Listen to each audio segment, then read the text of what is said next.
Let me tell you about a fire that consumed more than just timber and stone. On the night of December 17, 1859, in Lawrence County, South Carolina, flames engulfed the plantation house of Colonel James Harrington Wade.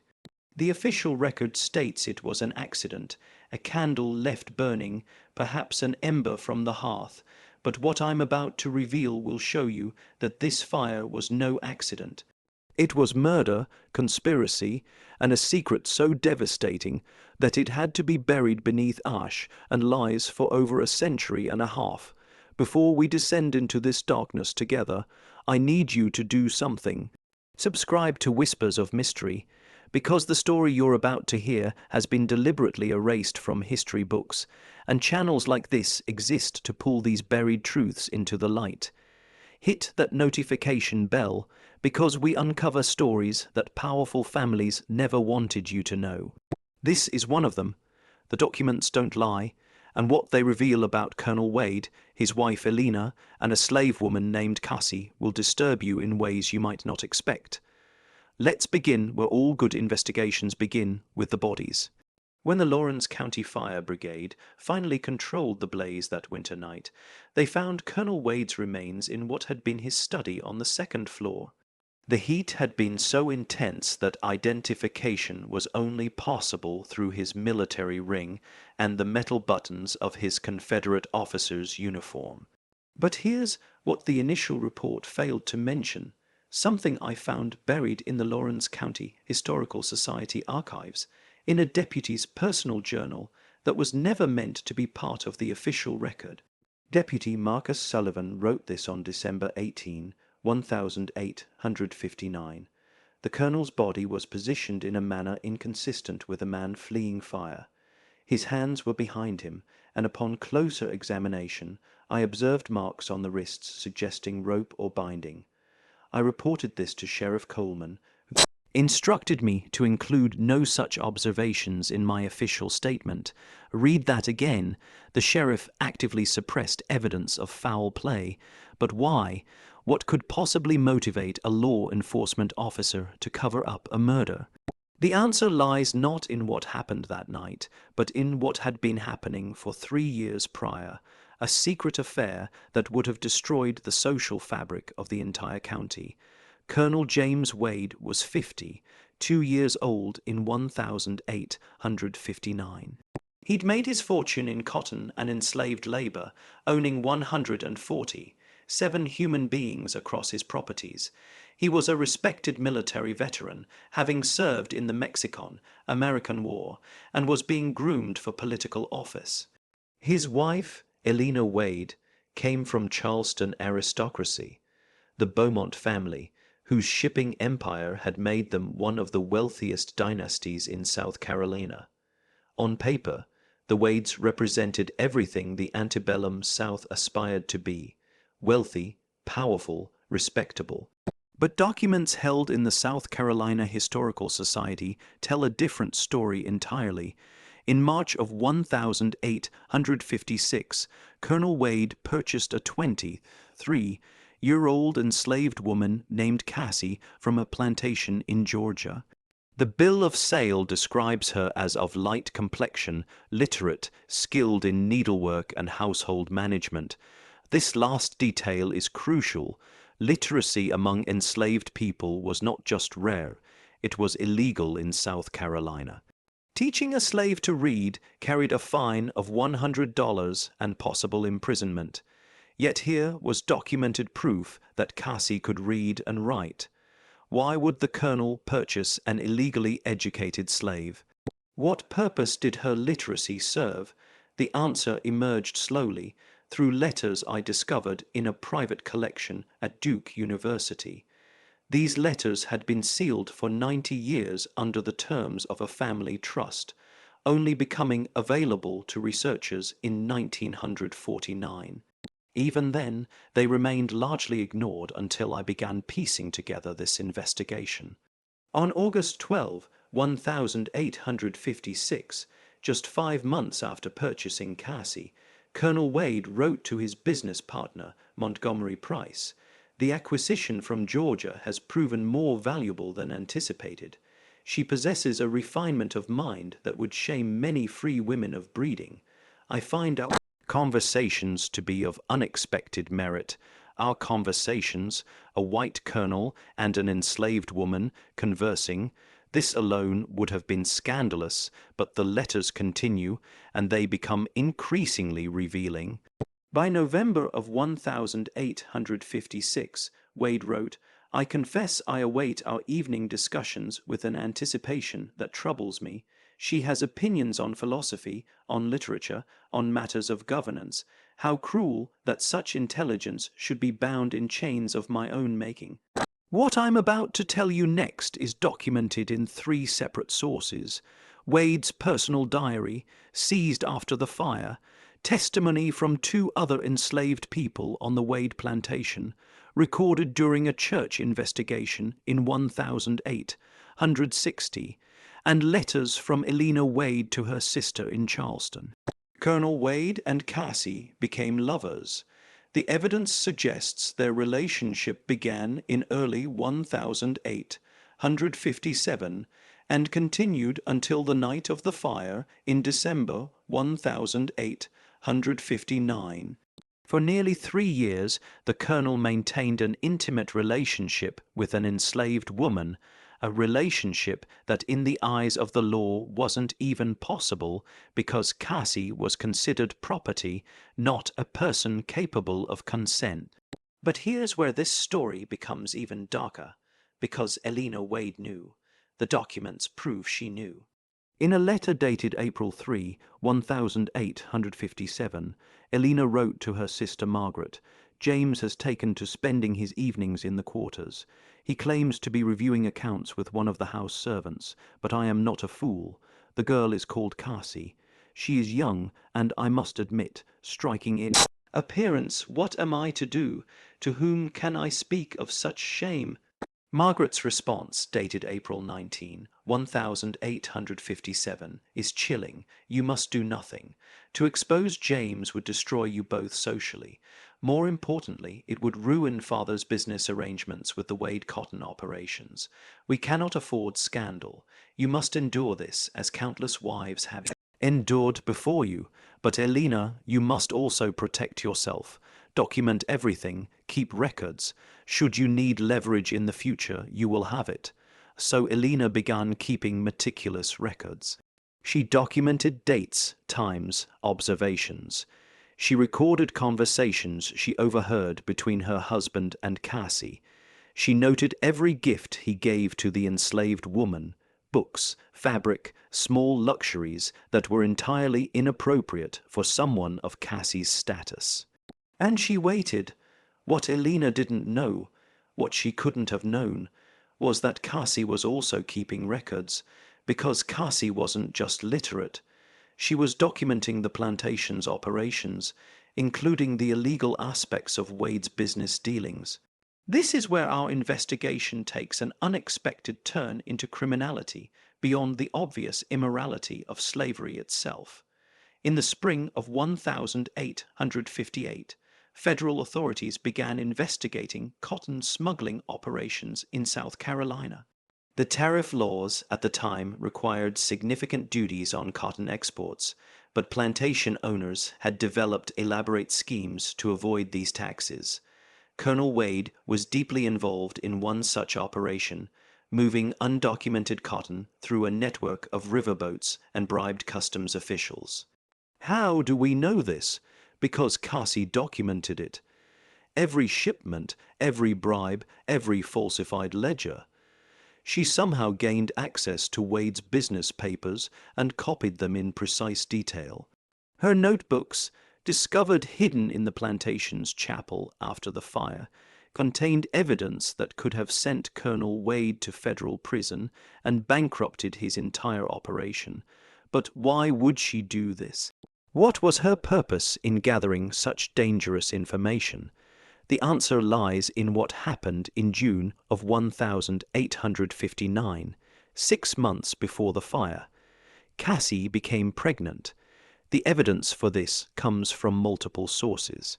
Dr. Robert Hutchinson, the physician who attended to the Wade plantation, recorded in his medical diary an examination of the house servant Cassie on June 24, 1859.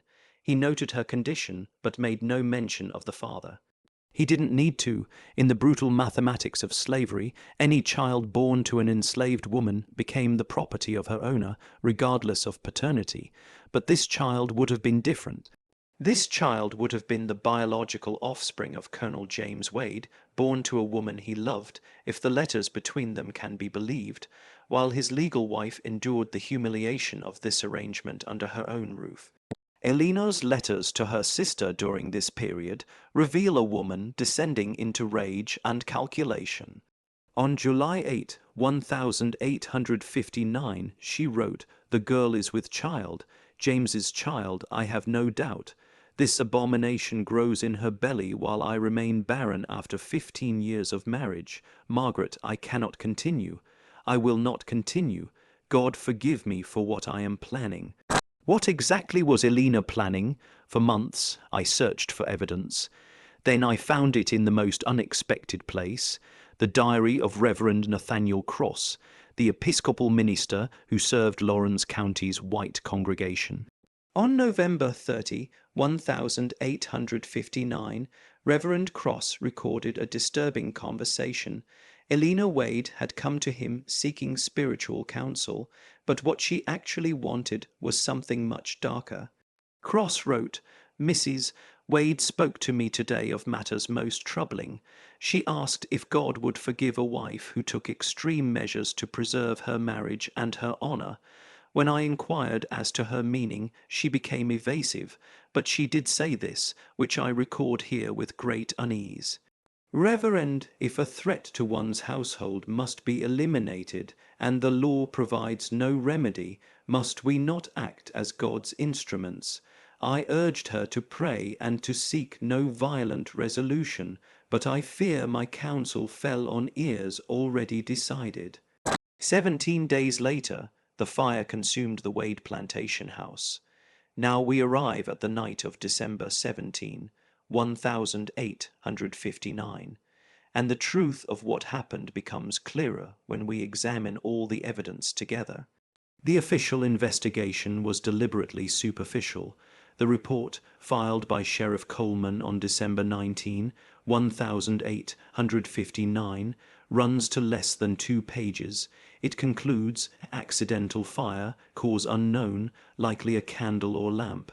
Colonel Wade perished in the blaze. No evidence of criminal activity. But remember Deputy Sullivan's suppressed observation about the rope marks on Wade's wrists. That's just the beginning of what was hidden. 3 enslaved people from the Wade plantation were questioned the morning after the fire. Their testimony was recorded by a county clerk named Thomas Whitfield, but these records were never included in the official report. I found them filed separately in the county archives, marked miscellaneous slave testimony, not entered into public record. The first witness, an enslaved man named Isaac, who worked as the house butler, stated, "I saw the mistress go upstairs around 10 o'clock. The colonel was in his study. The mistress had a lamp with her and a bundle of something in her arms. I heard voices, the colonel and the mistress arguing. Then I heard something fall, like furniture being knocked over. The mistress came down about 20 minutes later. She told me to wake no one and to go to bed. She said the colonel was not to be disturbed." The second witness, an enslaved woman named Beulah who served as cook, testified, "Earlier that day the mistress asked me where Cassie was kept at night. Cassie had been sleeping in the small room off the kitchen since her condition became known. The mistress told me to lock Cassie in that room after supper and give her the key. I did as I was told. When the fire started, I tried to find the key to let Cassie out, but it was gone. If this story is giving you chills, share this video with a friend who loves dark mysteries. Hit that like button to support our content, because uncovering these buried truths requires countless hours of archival research, and your support keeps us digging into history's darkest corners. The third witness was an elderly enslaved man named Josiah who worked in the stables. His testimony is the most damning. I was awoken by smoke around 11 that night.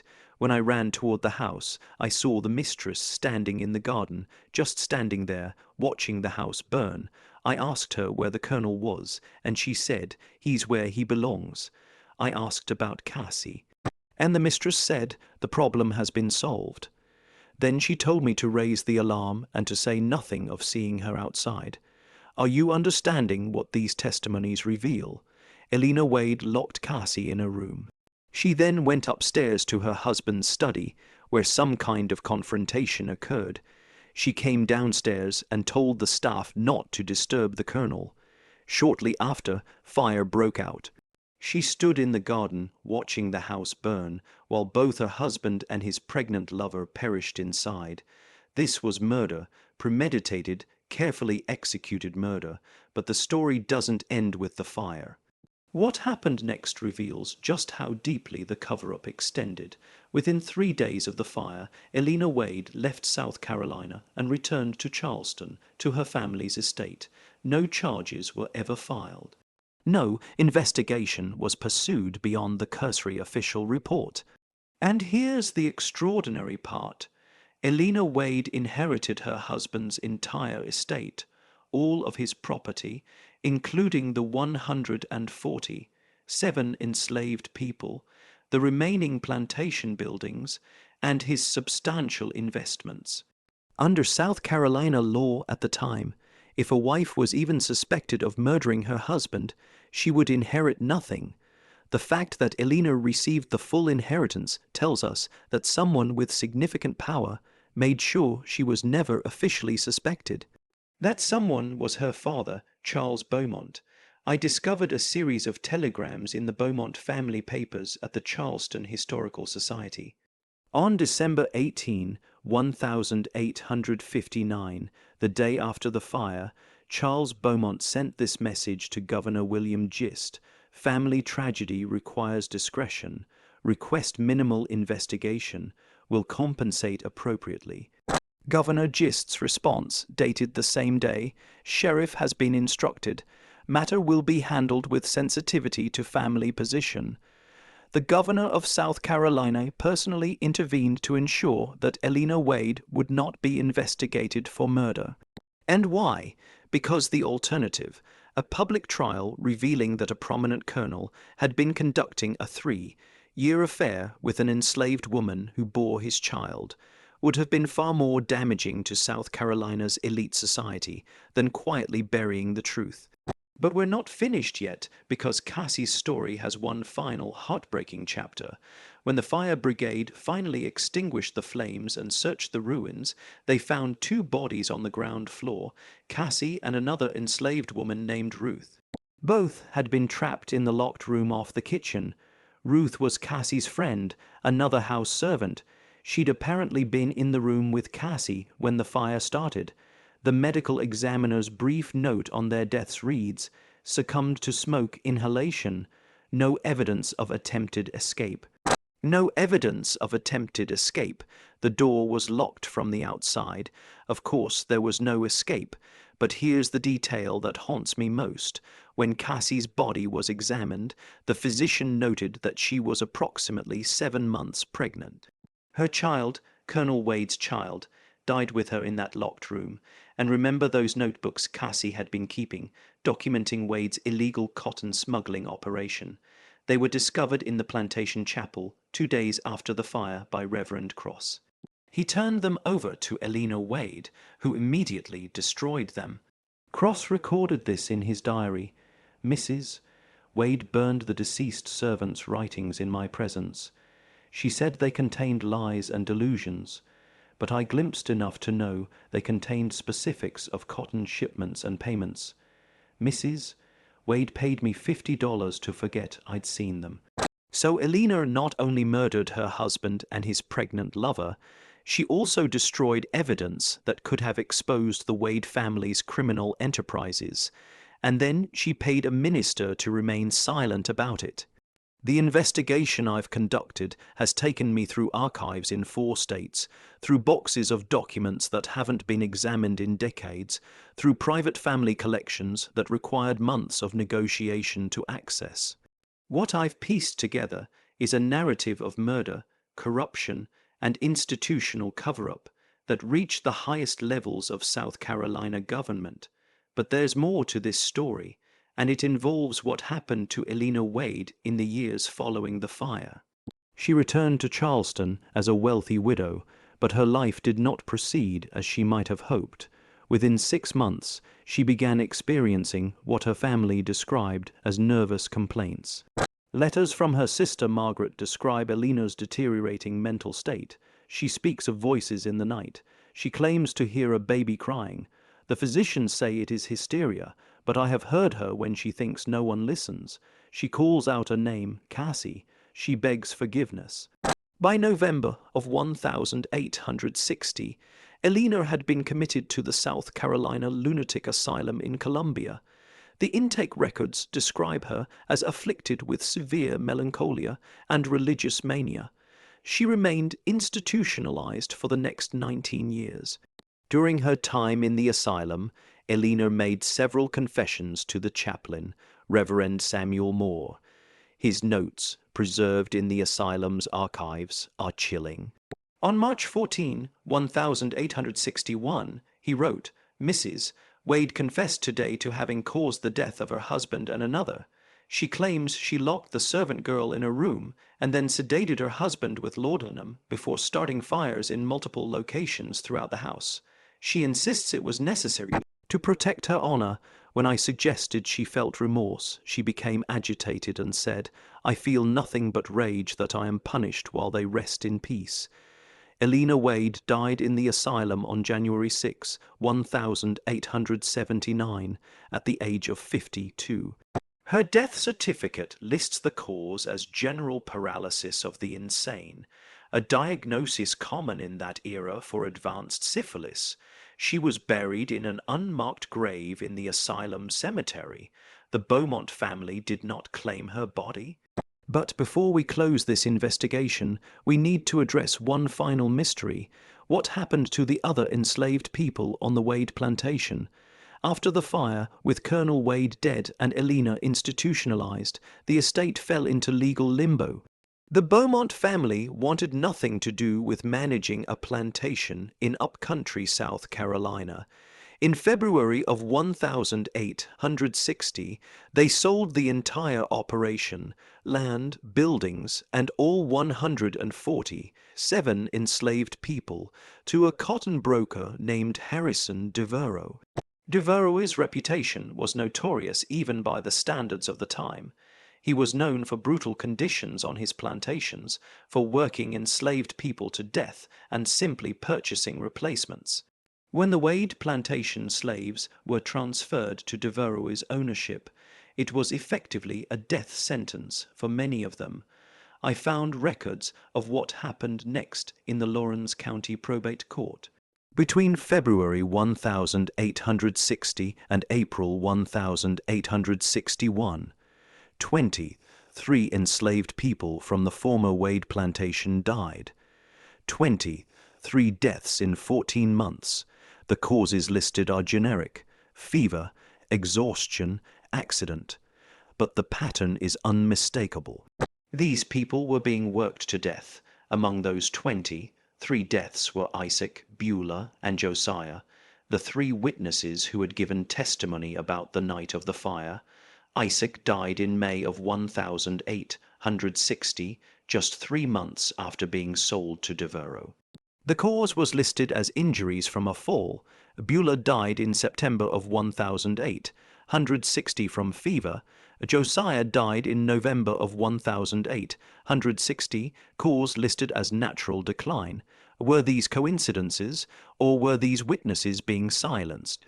I cannot prove murder, but the timing is extraordinarily suspicious. The 3 people who knew what Eleanor Wade had done, who had testified about her actions the night of the fire, all died within 9 months of being sold to a man known for brutality. And their testimony remember, had been deliberately excluded from the official investigation. We're about to reveal what investigators found next, but first, make sure you're subscribed so you never miss stories like this. Hit that subscribe button and the notification bell, because Whispers of Mystery brings you the historical truths that were meant to stay buried. Now, you might be wondering, how did any of this evidence survive? If there was such an extensive cover-up, how do we know any of these details? The answer lies in the chaos of the Civil War and its aftermath. When Sherman's troops marched through South Carolina in 1865, they destroyed records, burned courthouses, and scattered archives. But they also inadvertently preserved some things. Soldiers looted plantation houses and took documents as souvenirs. Union officers seized Confederate records.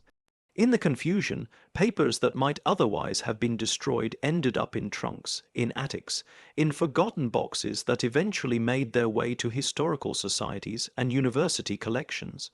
The Wade family papers were seized by a Union quartermaster named Captain Edwin Walsh in February of 1865. Walsh was from Massachusetts and he had abolitionist sympathies. When he found Colonel Wade's diary and letters in the ruins of the Charleston office of the Beaumont Shipping Company, he recognized their historical significance.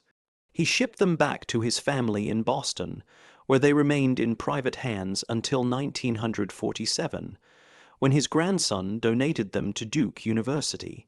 That's how Wade's diary survived, the one that documents his relationship with Cassie, his growing moral anguish about slavery, and his plans to free her and their child. Yes, you heard that correctly. Colonel Wade had been planning to emancipate Cassie and their baby. In a diary entry from November 29, 1859, 18 days before the fire, Wade wrote, "I have made my decision. I will free Cassie and acknowledge the child. I know this will destroy my marriage, my social position, perhaps my freedom if I am prosecuted for violation of manumission laws. But I can no longer participate in this evil. I can no longer own the woman I love and the child we have created. Eleanor will be provided for. She will hate me, but she will be financially secure. I have contacted an attorney in Pennsylvania. We will leave after the new year." Eleanor must have discovered these plans somehow. Perhaps she read the diary, perhaps Wade told her directly, but she knew that her husband was planning to leave her, to free his enslaved lover, and to acknowledge a mixed-race child as his own. In the social world of 1859 South Carolina, this would have been absolute destruction, not just for Wade, but for Eleanor and her entire family. From Eleanor's perspective, she was protecting herself, her family, and the social order she believed in. From our perspective, examining this over a century and a half later, she was a murderer who killed 3 people, her husband, Cassie, and Cassie's unborn child, to preserve her status and avoid humiliation. But here's what troubles me most about this case. Everyone who had the power to seek justice chose not to. The sheriff suppressed evidence. The governor intervened to prevent investigation. The Beaumont family used their wealth and influence to protect Eleanor from prosecution. And the witnesses, enslaved people who had no legal standing, whose testimony meant nothing in a court of law, were sold to a brutal master and died within months. The system worked exactly as it was designed to work, protecting white supremacy, protecting the privilege of the wealthy, and ensuring that the voices of the enslaved were silenced. This is why Cassie's story matters. This is why we must tell these buried histories, no matter how uncomfortable they make us. Cassie was 26 years old when she died, locked in a room, breathing smoke, knowing she and her child were being murdered and that no one would be punished for it. She was literate, intelligent, and brave enough to document evidence against her owner. She maintained a relationship with a man who owned her, and yes, we must acknowledge the impossibility of genuine consent in such a power dynamic, but who apparently loved her enough to plan to free her and face social destruction. And she died in flames because a white woman couldn't tolerate the humiliation of her husband's choice. The physical evidence of this tragedy is gone now. The Wade plantation was never rebuilt. The land was eventually subdivided and sold. If you visit Lawrence County today, there's nothing marking where the house once stood. No historical marker, no monument, nothing to indicate that 3 people died there in a murder, arson that was covered up by the highest authorities in the state. But the documentary evidence survives, scattered across archives, waiting for someone to piece it together, and that's what we've done here. We've reconstructed a crime, exposed a cover-up, and given voice to people who were deliberately silenced. Before we conclude, I need to address some questions you might have about the reliability of this evidence. How do we know these documents are authentic? How do we know I'm not sensationalizing or misinterpreting? Every document I've cited exists and can be verified. Wade's diary is held in the Rubenstein Rare Book and Manuscript Library at Duke University, collection number RL 10,349. Eleanor's letters to her sister are in the Beaumont Family Papers at the South Carolina Historical Society, collection number 1186, 00. Deputy Sullivan's journal is in the Lawrence County Historical Society archives.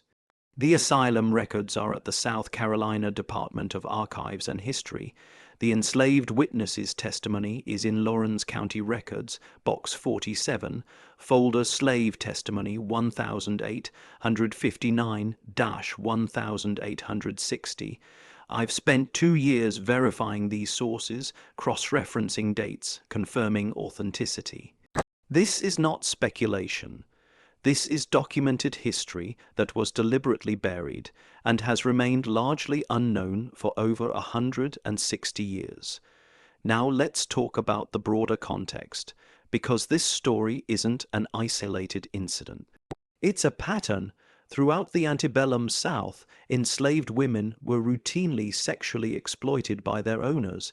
Some historians estimate that by 1860, between 7 and 12% of enslaved people had white ancestry, the result of these coercive relationships.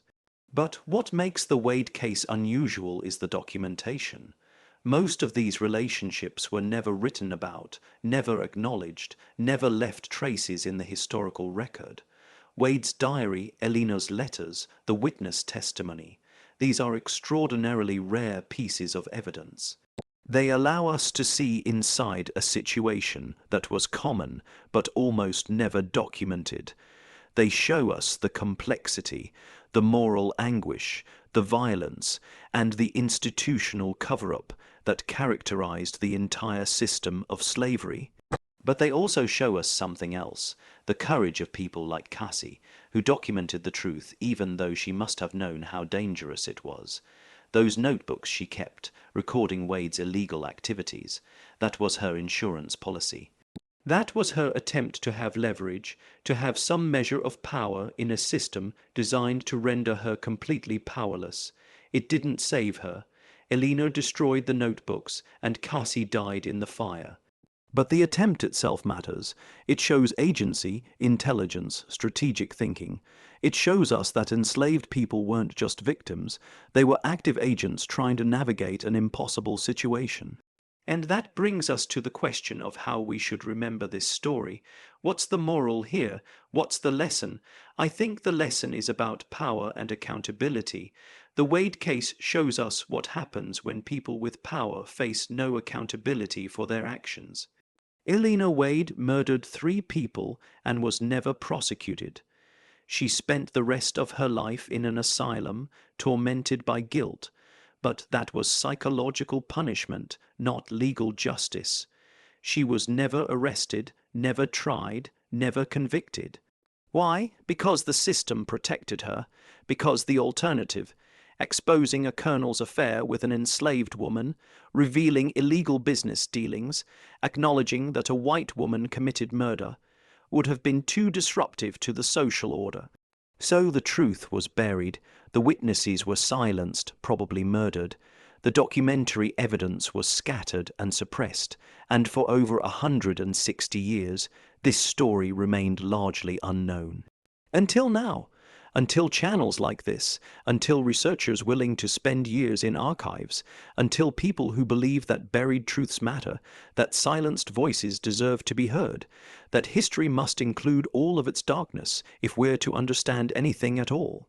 That's why you need to subscribe to Whispers of Mystery.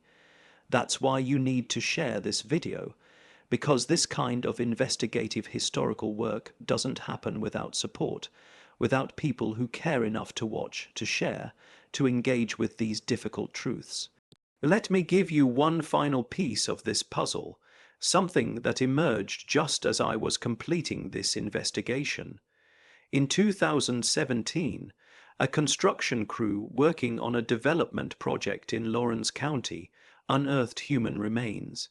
The bones were sent to the University of South Carolina for analysis.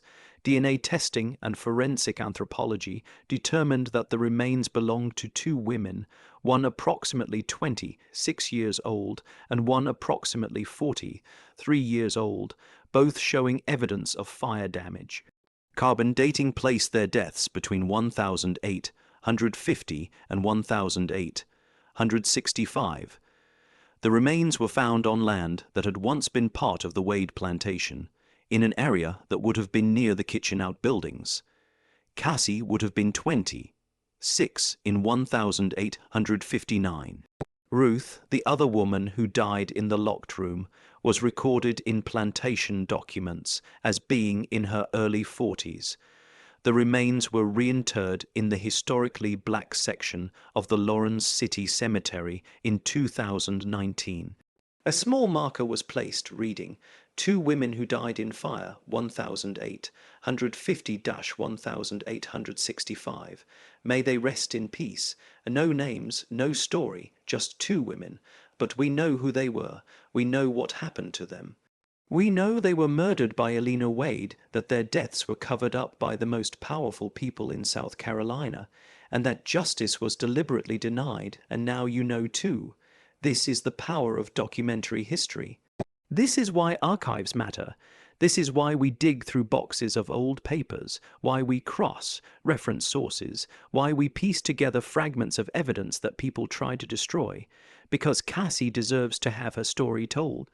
Because Ruth deserves to be remembered, because the truth matters, even when, especially when powerful people try to bury it, the colonel's wife and the slave, the secret that burned down his house. It wasn't really a secret, though, was it? People knew, the sheriff knew, the governor knew, the Beaumont family knew, the minister knew, the witnesses knew, but knowing isn't the same as telling, and telling isn't the same as justice. On December 17, 1859, 3 people died in a fire at the Wade Plantation in Lawrence County, South Carolina. Colonel James Harrington Wade, 50, 2 years old, former military officer, cotton planter, and slave owner. Cassie, 20, 6 years old, enslaved, literate, pregnant, planning for freedom, and her unborn child, who never had a name, who never drew breath, who died before being born. Eleanor Wade murdered them. The documents don't lie. She locked Cassie in a room with Ruth, sedated her husband, and set multiple fires throughout the house. She stood in the garden and watched it burn. She said, "The problem has been solved." And then the system protected her, because that's what systems of power do. They protect power. But 166 years later, we're still here telling the truth. We're still uncovering what was buried. We're still refusing to let silenced voices remain silent. That's what Whispers of Mystery does. That's why this channel exists. That's why your subscription, your like, your share matters. Because together, we're ensuring that these stories survive, that the truth persists, that justice, even if it's only the justice of memory, of acknowledgement, of refusing to forget, finally arrives. Cassie, Ruth, and the child who never was. This is your story. This is your testimony. This is the truth that fire couldn't destroy, that cover-ups couldn't erase, that time couldn't fade. This is what happened. This is who you were. This is how you died. And now, finally, the world knows. Subscribe to Whispers of Mystery for more buried truths from history's darkest corners. Hit that notification bell. Share this with someone who needs to hear it. And remember, the past is never really past. It's alive in archives, in evidence, in stories waiting to be told. Until next time, this has been your investigation into the colonel's wife and the slave, the secret that burned down his house but couldn't destroy the truth.